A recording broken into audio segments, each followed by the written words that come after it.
Thankfulness, an attribute of the wise. Kanibang pagkamapasalamaton mo ni ang butang ilhanan. Butang nga dili gyud nato pwedeng ikalimut, butang nga naa diha sa mga manggialangon.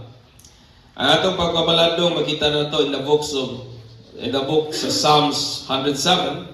So ato ning pasensyahan gamay, ato ning basahon para nga makuha nato ang istorya mga igsoon og sunda lang ko ninyo sa hilom. Psalms 107. Ingon ang Bible, medyo taas-taas gano'n siya, tama sa 43, pero ato lang yung pasensyahan kay word manis sa Ginoo. Ingon ang Bible, give thanks to the Lord for He is good. His love endures forever. Let the redeemed of the Lord tell their story. Those who redeemed from the hand of the fool. Those He gathered from the lands, from the east and west, from north and south. Some wandered in desert wasteland, finding no way to a city where they could settle. They were hungry and thirsty, and their lives ebbed away.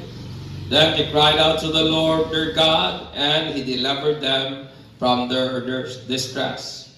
He led them by a straight way to a city where they could settle. Let them give thanks to the Lord for His unfailing love in His wonderful deeds for mankind. For He satisfies the thirsty and fills the hungry with good things. Some sat in darkness, in utter darkness. Prisoners suffer in iron chains because they rebelled against God's commands and despise the plan of the Most High. So He subjected them to bitter labor. They stumbled, and there was no one to help. Then they cried to the Lord in their troubles. He saved them from their distress. He brought them out of darkness. The other darkness He broke away their chains. Let them give thanks to the Lord for His unfailing love in His wonderful deeds for mankind. For He breaks down gates of bronze and cuts through bars of iron. Some became fools through their rebellious ways and suffered affliction because of their iniquities. They looted all food and drew near the gates of death.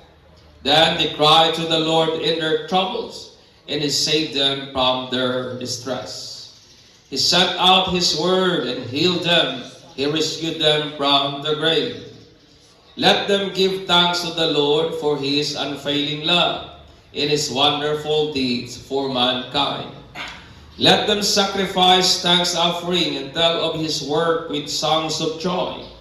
Some went out on the sea in ships and were merchants on the mighty waters. They saw the works of the Lord, His wonderful deeds in the deep. For He spoke and stirred up the tempest and lifted high the waves. They mounted up the heavens and went down to the deeps. In their peril their courage melted away. They reeled and staggered like drunkards. They were at their wits' end. Then they cried out to the Lord in their troubles, and He brought them out of their distress. He stilled the storm to a whisper, and waves of the sea were hushed. They were glad when it grew calm, and He guided them to their desired haven. Let them give thanks to the Lord for His unfailing love in His wonderful deeds for mankind. Let them exalt Him in the assembly of the people and praise Him in the council of the elders. He turned rivers into a desert, flowing springs into thirsty ground, the fruitful land into salt waste because of the wickedness of those who live there. He turned the desert into pools of water, in the parched ground into flowing spring. There He brought the hungry to live, and they founded a city where they could settle. They sowed fields and planted vineyards that yielded a fruitful harvest. He blessed them, and their numbers greatly increased, and He did not let their herds diminish. Then their numbers decreased, and they were humbled by oppression, calamity, and sorrow. He who pours contempt on nobles made him wonders trackless ways. But he lifted the needy out of the affliction and increased their families like flax. The upright see and rejoice, but all the wicked shut their mouths. Let the one who is wise heed these things and ponder the loving deeds of the Lord, mga igsoon. Ang Psalms 107, kanang butangan nagportray o nagpakita ba sa kahigulungang buhat sa Ginoo ngadto sa iyang mga katawhan nga naghatag pa kanato og reason nganong angay tang magpasalamat ngadto niya. Kini nga Psalm gisulat kini panahon nga ang mga Israelita nibalik na ngadto sa Jerusalem human sa 70 ka tuig nga naulipon sila o nakaftab sila o na-exile sila ngadto sa Babylon.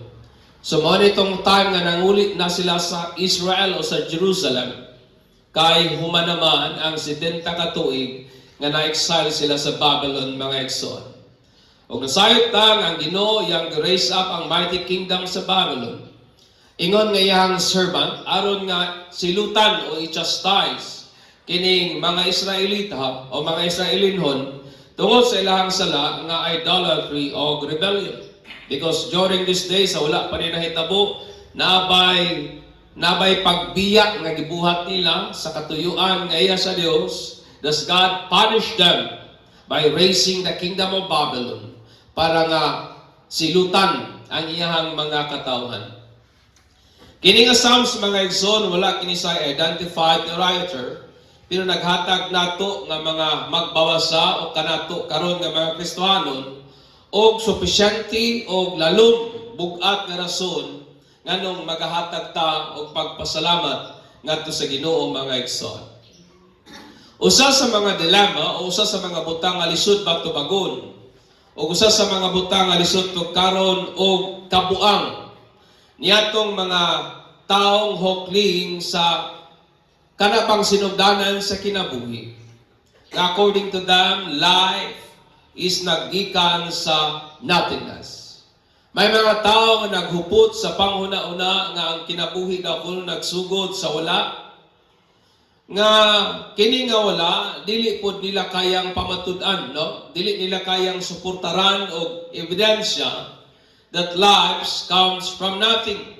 O wala gyud observable nga ebidensya.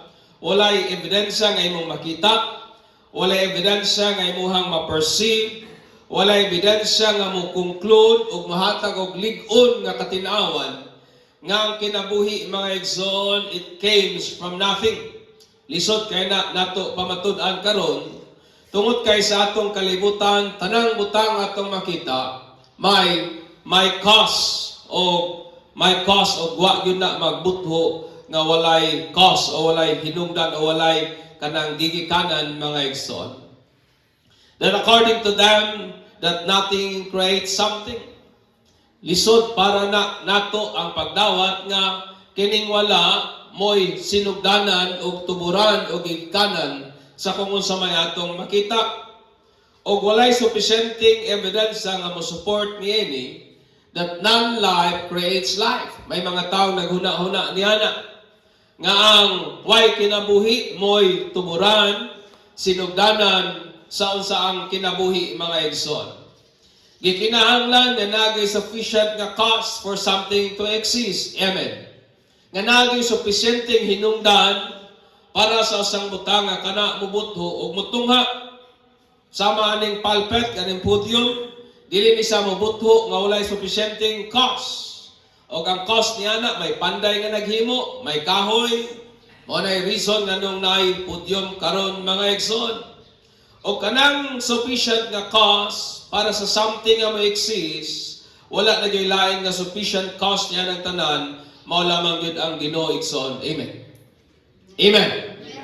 The sufficient cost nga nung may mga butang nga nag-exist, mao lamang yun ang Ginoo, mga igsoon.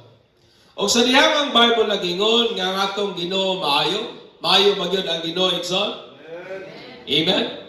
Sa dihang ang Bible nagingon nga ang Dios maayo, ang Bible nag-provide og daghan, ang Bible nag-provide og sufficient, Ang Bible nag-provide og compelling evidence sa iyang pagkamay.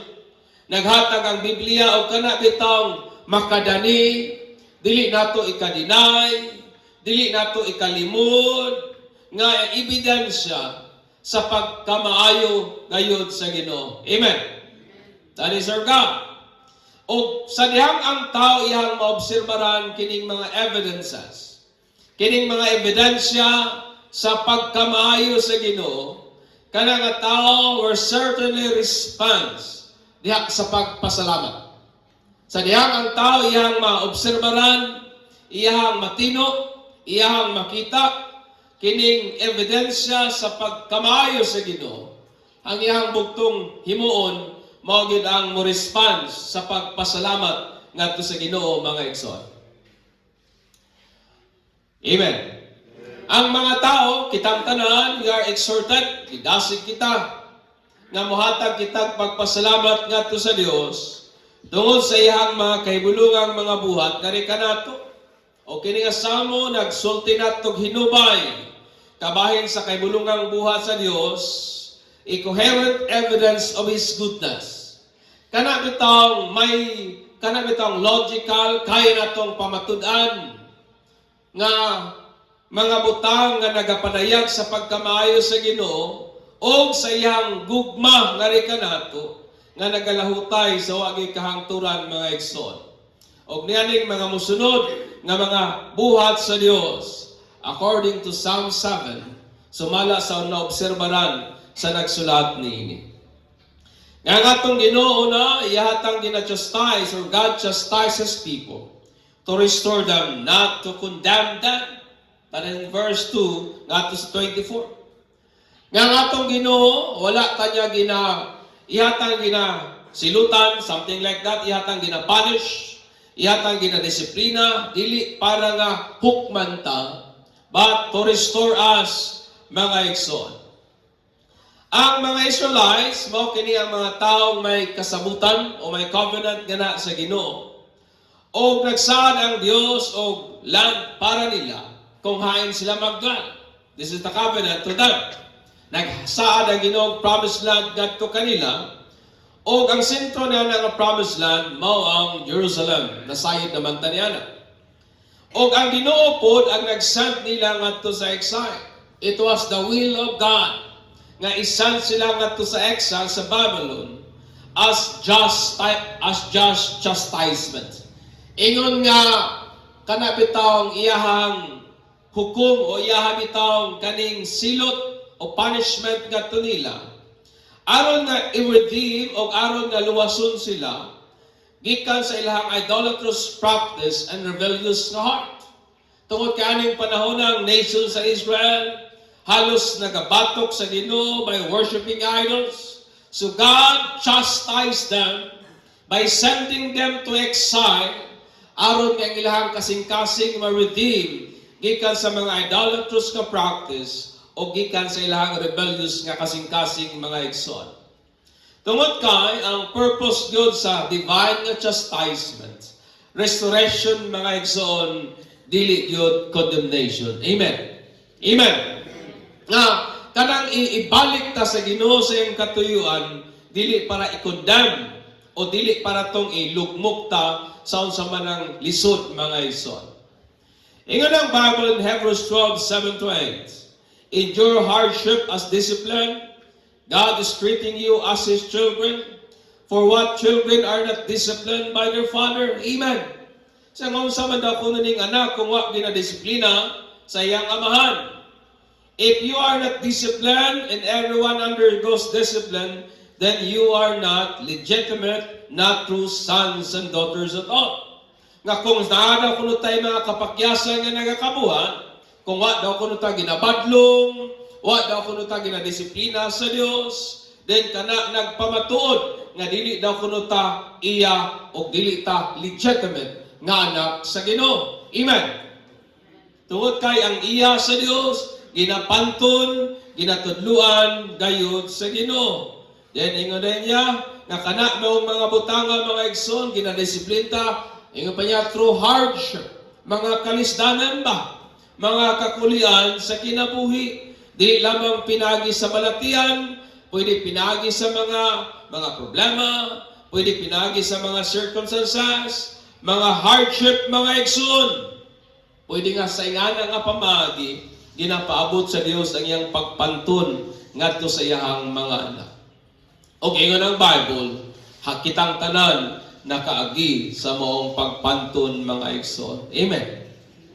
Divine discipline may come through hardship, unobservable evidence that we are God's legitimate nga mga anak. Kani diay mga kalisdanan sa kinabuhi, usahay pamaagi ni sa pagpantun sa Ginoo.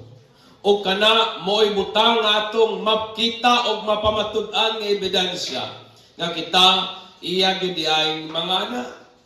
Nga concern gyud diay siya nato nga gipangga gyud diay tanya sama sa butang ayang gihimo ngadto sa mga Israelites, mga igsoon. Amen. Ang mga pagpanton o ang mga hardship nga mo'y way sa pag-chastise ni Lord nato is an observable evidence of His goodness. At tumawa ni atong tinanawan sa mga kalisdanan. Ikalawa, nga atong Ginoo, He led His people by being present through His presence. Nga iyang ginagiyahan ng iyang mga katawhan, pinagi sa iyang presensya. That is verse 7. Ang word po nga lead, it means to tread or to walk on. Nga kanabitang mikuyog siya og lakaw ba? Giubanan gyud taniya. So sa dihang ang Ginoo nagingon nga iyang ginalid, ginagay ang iyang mga tao, it means that He walks with them. Amen. It means nga Ginoo nag-uban yun ganha nila, guiding them by His word and presence. O gihangat ang ginagiyahan, pinagi siyang pulong o siyang presensya. And the Lord mga igsoon nga present yun sa tanang lugar at the same time.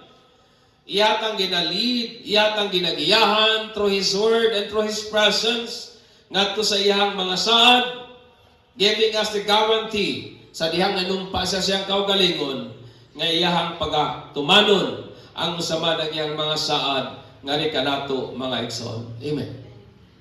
Ikatulo nga Ginoo nato, He sustained His people. Pinaagi that is through giving them food. Nasipyat lang ko diha. Through giving them food, pinaagi sa makaon, food, nga atong gina-intake o tubig nga atong nagakainom mga igsoon. Amen. God sustain us through food nga atong ginakaon and through water nga atong ginainom. Ang Bible nagingon that every good and perfect gift nagikan jud na sa lawa sa Ginoo o kana naglambigit sa pagkaon o sa tubig nga atong gina-consume adlaw-adlaw mga igsoon. That is part of sustenance na ginahatag sa Ginoo nato. Amen. Sa dihang wala tay pagkaon, sa dihang wala tay tubig nga ginainom, panggutumon ta, pang-uhawon ta, mga luya gyud ta sa atong mga ginabuhat o ginatrabaho. Kaya ba ninyo magtrabaho way kaunay? Kaya ba natong magtrabaho way inumay dilioy? Maluya gyud ta mga igsoon. Muna ang atong Ginoo, He sustain us by giving us our daily sustenance. Pinagi sa food o sa water mga igsoon. Kini mga Israelite while walking pauli sa ilang balay o sa ilang home nga Mount Jerusalem, nakasinati sila kagutom, nakasinati sila kauhaw, gipangkapoy sila, pero sa ilahang kalisdanan, they cried out to the Lord, they prayed, nadool sila sa Ginoo, o kay Ginoo gitubag sila by delivering them out of their distresses.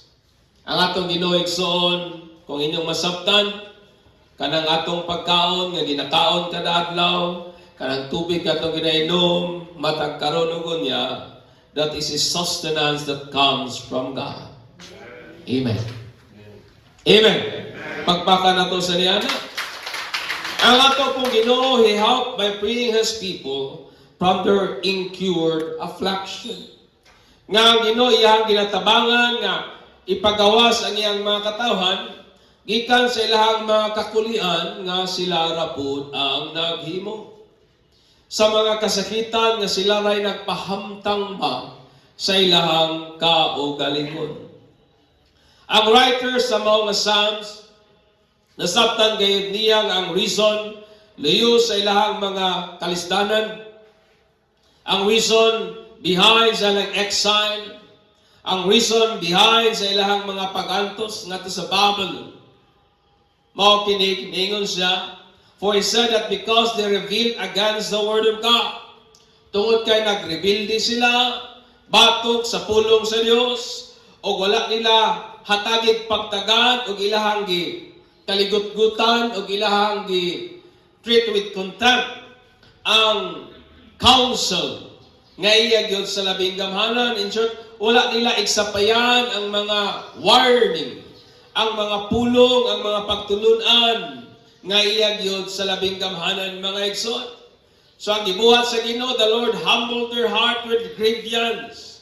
Gipaubos sila sa Ginoo pinaagi sa mga kalisdanan. Mga kalisdanan nga naghatag nila, mga kalisdanan nga makapagulbul gyud sila. That is the word grievance. Mga kalisdanan to the extent nga maka-complain ngayon ikaw. Og mo niya nga hitabo nila, God humbled them. Gipaubos sila sa Ginoo pinagi sa mga kakulian.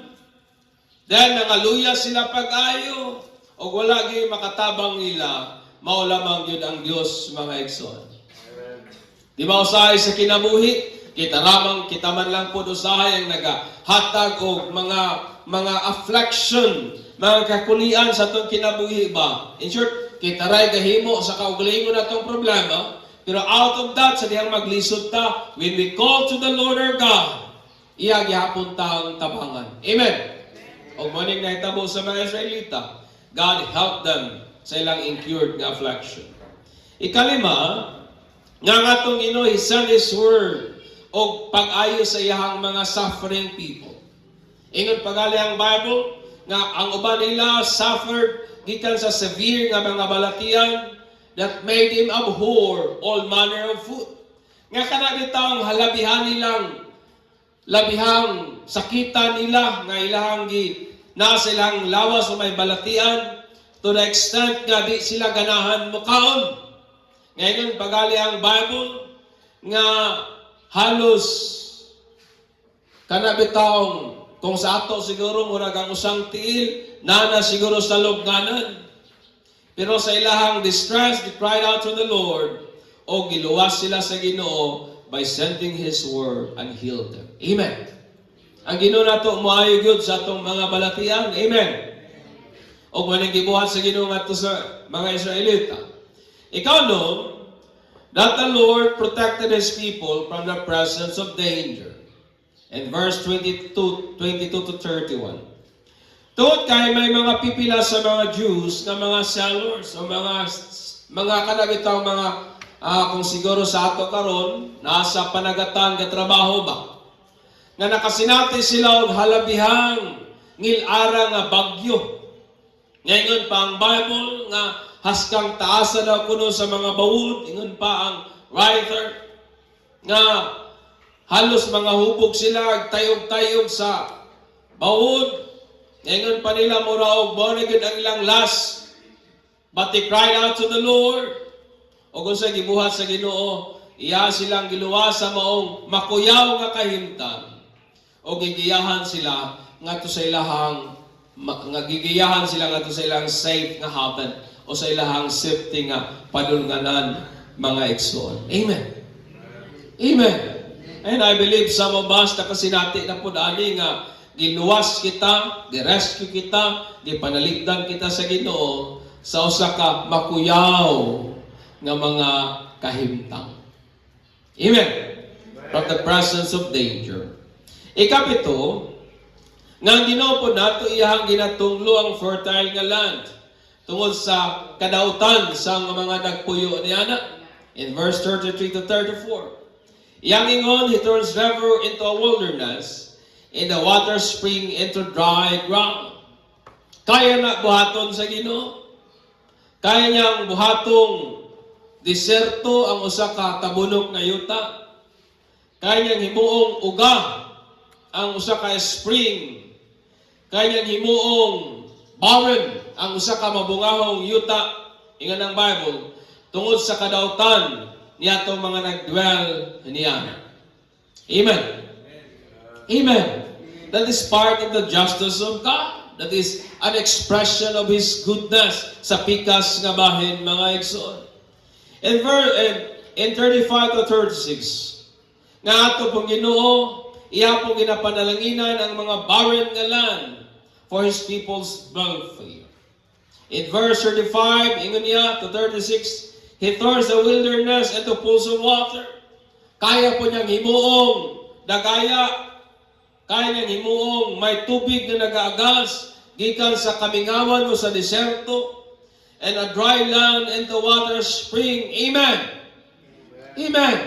Kung kayang buhaton sa Ginoong deserto ang maayong lugar, kaya po niyang himuong maayo ang deserto, mga igsoon. There He makes a hungry dwell, that He may establish a city for a dwelling place. Gibless ni Lord ang usa ka barren ka land. Gibless ni Lord ang usa ka land nga murag walay paglaom para sa iyang mga katawhan, para sa iyang mga chosen people, mga igsoon, for the welfare, for the prosperity, para sa kayuhan sa iyang mga katawhan. And that is an expression of His goodness, mga igsoon. O sa pagkibuhat sa Ginoo that the Lord blesses and favors the work of His people. Nga ginapanalanginan o ginapaboran sa Diyos ang mga trabaho, ang mga hago, ang mga pagpaningkamot sa iyang mga katawhan. Amen. God blesses the works of His people. Yang ingon in 37, and sow fields and plants vineyards, that they may yield a fruitful harvest. He also blesses them, and they multiply greatly, and He does not let their cattle decrease. Mao kini ang pabor sa Ginoo ngadto sa mga iyang kanakan. May pinasahing pabor, may bendisyon nga gikan kaniya sa mga trabaho sa iyang mga katawhan. Amen. God blesses the work of His people. God blesses and favor the work of His people. Amen. Unsa pa'y kinabuhat sa Ginoo? In 39 to 40, nga iyapong ginasilutan ang mga oppressors, katong mga nagadaog-daog, katong mga nagabuli, katong mga nagatamay sa iyang mga katawhan. In 39, ingon niya, when the medicine brought low through oppression, affliction, and sorrow, He pours contempt on princesses and causes them to wander in the wilderness where there is no way. Amen. Mudapig o mudapig yun ang Ginoo nato. Amen ba? Amen. God is not against His people. God is for His people. Muna nga Ginoo ihag yung ginadapigan ang iyang mga katawhan. O iyang ginasilutan, kinsa man tong nagadaog-daog, nagatamay sa iyang mga pinili. Amen. And that is an expression of His goodness. Mabitaw na ingon ang Ginoo, dili kamo ang manumalos, ay mo gyud magbalos para ninyo. Dili nato trabaho ang mobawos. Iyana sa Ginoo nga prerogatives, mga igsoon. Amen. And 41 to 42. The Lord also increased the numbers of His people. Yet He set poor on high, far from affliction, and makes their families like a flood. The righteous see it and rejoice, and all iniquity stops its mouth. O sa ingon sa Bible, nga iyahang gibless ang ilahang mga kaliwatan, nga nagdaghan sila sama sa unsaman panon sa karniro. Amen. God increased their numbers. Mabitaw nang may buong ka sa Israel, bisag asa sila ikutang, musanay gud sila. Kay part di ay kana sa observable nga goodness sa Ginoo. Kabantay ba mo tong time nga ipapatay na unta si Moses? Ingon dahil to justify sa midwife, ingon niya nga, di man gud na pareha sa mga Ehiptohano ning mga Hebro. kaning mga Ehiptohanon kay kung mga anak mura ra malibang, di ba mo yung term, sayon na daw para sa ilang pagpanganak. Kay mga Ehipto kung mga anak maglisod man. So sa pikas nga bahin, kini dayang naga-increase ang atong kaliwatan. Ebidensya po dahil na sa pabor sa goodness nga iya sa Ginoo. Amen. And katapusan, the Lord answers the prayer of His people. Kabantay ba mo nga sa mga passage every time they cried out of their distress in the Bible, they cried out to the Lord for help, and God delivered them. Di ba? Pero meron ng Bible, God redeemed His people. Pero dito sa Babylon, may suffering sila nga ginaantos, and they cried out to the Lord. O kung sa response sa Ginoo ngadto nila, God delivered them. Nagsinati sila og hilabihang balatian tungod sa ilang incurred na tungod sa ilang pagrebelde batok sa Ginoo. Pero sa dihang nisangpit sila sa Ginoo sa ingon sa Bible, God saved them. God helped them. God answered their prayer. Iyon sa Ginoo by sending His word. O giayo ang ilang mga balatian. Sa dihang tuwa sila sa kadagatan, nagatubang og hilabihang kakuyaw, nga binilag mo na to'y katapusan nilang adlaw. They cried out to the Lord. O kung sa inyo sa Bible, God helped them. Amen. Amen. In short, ang atong Ginoo mga igsoon, nagatubag yun dahil mga pagampo. O kanang ihang pagtubag sa atong mga pagampo, panahon nga nangay tagtabang. Ekspresyon ka na sa iyang nagakaobserbaran nga kaayo sa atong kinabuhi. Amen. Maybe dili siguro ta pareha og kasinatian siguro sa mga Israelites. Maybe wala siguro ta makasinati og exile. Maybe wala siguro ta makasinati nga gi-oppress ta sa band nga nasod. But in one way or another, may mga kaayuhan ang Ginoo nga to yung nagakakita og dayagan gayon sa kinabuhi nato mga igsoon. Ang Psalms 143 nagingon, whoever is wise will observe these things, and they will understand the loving kindness of the Lord. Ingon niya kung kinsa daw kuno tong mangyalamo, iya daw kuno makita kining mga butangan, og iyang masabtan ang gugma nga iya gyud sa Ginoo. Tungod kay ang pagkamapasalamaton is an attribute of the wise, coherent from observing the wonderful works of the Lord among men, and that lead him to understand the loving kindness of the Lord. Tungod kay kining pagkamapasalamaton, kining atong pagka-grateful nga na sa Dios, mo kini ang attribute belonging to the wise. Mo kini ang attribute inherent ngadto sa mga manggialamon o kana nagsumikad tungod kay ilahang nagakaobserbaran ba, ila habang nagakakita, wala nila ginaigsapayan, pero ilahang ginalantaw o ilahang ginapanitan ang mga kaayo sa Dios nga makita gayon sa kinabuhi. O kanang butanga sa dihang ilahang nagakakita, nagatod po nila nga to sa pagsabot sa gugma nga iya gyud sa Dios mga igsoon. Sa mga kakahitabo ba sa atong kinabuhi, ato bang nagakaobserbaran that God is good? Sa kakahitabo ba sa atong gobyerno, ato bang na-perceive that God is good? Sa nag-increase na tax, ato bang nakita that God is good? Sa nagamahal nga mga palitunon, ato bang nakita that God is good? Sa mga balatian nga naata, ato bang nakita nga ang Dios maayo? Sa mga problema ba nga naata, nakita ba nato nga ang Dios maayo? Sa mga kawalan-on nga naata, ato bang nakita ang mga maayong butang nga ginabuhat sa Dios sa atong kinabuhi? How we seen the goodness of God. How we observe the goodness of God. Kay kung makita nato ang kaayo sa Dios, makapasalamat gyud taniya mga igsoon. Bisan pag di ta kasabot sa dagan sa tong pagagamahanan, pero kung nakita nato ang kaayo sa Ginoo, makapasalamat kita sa Ginoo. Amen. Bisag wa ta kasabot sa dagan sa kinaiyahan, pero kung atong ginaobserbaran ang kaayo sa Dios, makapasalamat o makapasalamat gyud taniya mga igsoon.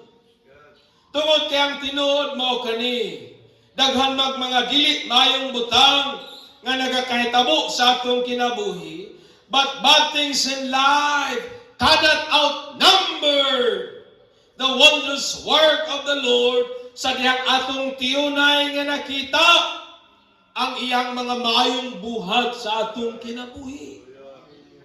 Amen. Mas daghag maayong butang nga gibuhat ang Ginoo kaysa mga dili maayong butang nga atong nagakasinatian sa kinabuhi. Kung ato nang sudungon, kung ato nang pamalandungon, makapasalamat gayud kita sa Dios mga igsoon.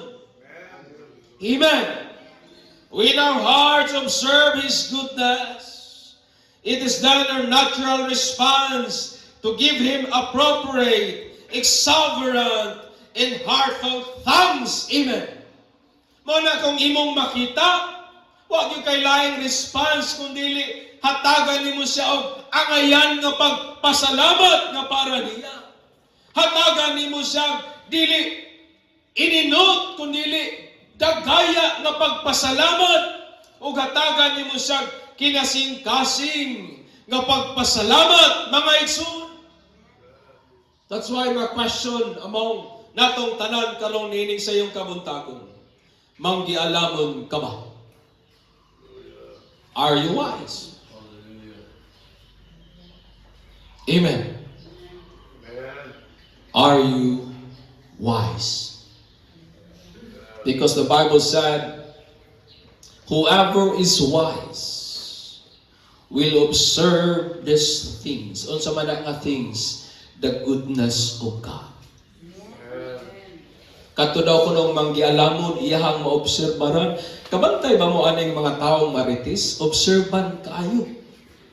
Daghan kayong ikasaway kay naman, sige magpamantay. Tanawa na po ito yung sister, o. Tanawa gani, o. Bago na pong sinina, o, para makabayad sa utang. Ano man, obserban kayo ba, maski sa gagmay mga butang, o na di sila kawad ang butang nga, ika-istorya batok ato nga tao, out of their keen observation. Sa kinabuhi nato mga igsoon, ing anak po unta ta. Kung nabitaw tayo keen nga observation of the goodness of God, huwag itay laing response, kundi mo ra gyud ang mahimong magmapasalamaton sa Ginoo. Because the Bible said, whoever is wise will observe the goodness of God. Amen. That's why ang pangutana natong tanan inig sa iyong kabutagon na gusto nako i-raise, manggialamon ka ba? Are you wise? Kaya ang taong manggialamon will observe the goodness of God. Amen. And out of observing the goodness of God, ang iyalam ang out of observing the goodness of God, di ganyan kapunggan ang makapasalamat sa Ginoo. Di ganyan kapunggan ang buhatag og appropriate, exuberant, o kinasing-kasing nga pagpasalamat sa Dios. Amen. Amen. Diba daghang butang nga atong angay igapasalamat sa Ginoo. Ang ato lang yung angay himuon, atong panit-an, atong obserbaran ang kaayo sa Dios sa atong mga kinabuhi. Amen. Kaya ang tinuod, mas daghag kaayo ang Dios kaysa mga di maayong butang that happen sa atong kinabuhi.